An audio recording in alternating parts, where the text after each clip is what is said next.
You wanted to go back to the number of sheep. I remember you asking about that. Yeah, Mom. So,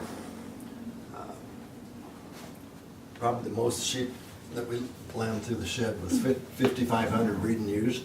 And we had 18 new lambs for replacements.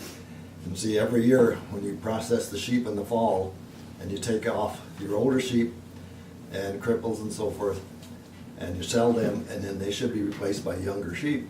So each year you raise quite a few ewe lambs to replace the older sheep. And usually when you're trailing from the lower ranch to the upper mountain, you'd have the sheep in smaller bunches, like maybe 1,000 to 15 head to a bunch, and that's with their lambs. And that made it a lot easier to trail, a lot easier on the range. And they can go into water without really crowding each other into the water deeper and getting bogged down, which they do sometimes, so you'd have to help them out. Dan's gonna come to the door. And there's just so much that you had to do. Sheep herders had a very responsible job.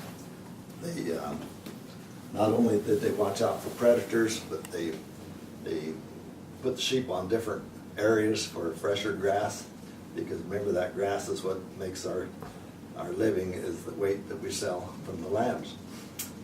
So we had at that time 3 bands of ewes and lambs, and then 3 herders, a herder with each band or herd of sheep. And then you would go, the yearling bunch would be separated, and they would come up on the trail last. Well, one year, all the bridges washed out across the Millwood Creek.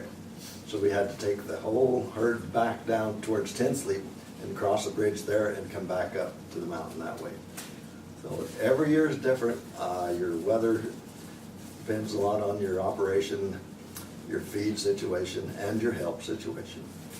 During lambing, at times, right here in this kitchen, we have 7 to 8 men helping.